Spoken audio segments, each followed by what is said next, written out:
লা লা লা লা লা লা লা লা ও হো লা লা লা কোনা সারাদা। মাঝখানে আসার সময় এত ধান ছিল যে ধানের জন্য হাঁটাই যাচ্ছিল না। দারুণ যাচ্ছে আজকের দিন। কোথায় যাচ্ছি, কোথায় যেয়ে থামবো কিছুই জানি না। যাচ্ছি তো যাচ্ছি। ওই দিক দিয়ে বড় পাট ক্ষেতটা পার করে এদিকে আরেকটা পাট ক্ষেত, সামনে আরও পাট ক্ষেত।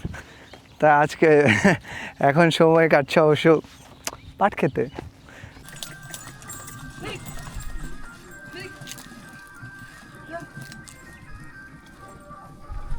পদ্মার পাড়ে মানে বারবার যেটা হচ্ছে আর কি, পদ্মার পাড় ধরে খানিকটা যাওয়ার পরে পানি বা ভাঙা, তো দেখা যায় আবার গ্রামের ভিতরে ঢুকতে হয়। কখনো পাট ক্ষেতের ভেতর দিয়ে কখনো রাস্তা থাকে, কখনো থাকে না। আবার ওই ভাঙা অংশটা পার করে আবার পদ্মার পাড়ে দিয়ে হাঁটা শুরু। ধান ক্ষেতের ভেতর দিয়ে ভাল লাগতেছে যেটা, সেটা হচ্ছে যে এই যে ধানের গন্ধটা নাকে লাগতেছে, মানে কাঁচা গন্ধটা সুন্দর।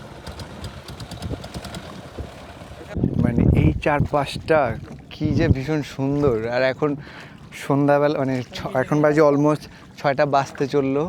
সূর্যটা মানে সূর্যটা তার তেজ কমাইছে, যে মানে পুরো চর আসলে সবুজ আর সবুজ। ধান, পাট, চারপাশটা শুধু সবুজ আর সবুজ, ভীষণ সবুজ। আর এখন হচ্ছে অলমোস্ট 6টা বাজতে চললো। গরম নাই চারপাশ, একটা খুবই আরামদায়ক একটা পরিবেশ। আর বাই দ্য ওয়ে আমাদের থাকার ব্যবস্থা হয়ে গেছে। আমার তো ভীষণ সুন্দর লাগতেছে গ্রামটা, নিঃসন্দেহে ভীষণ সুন্দর।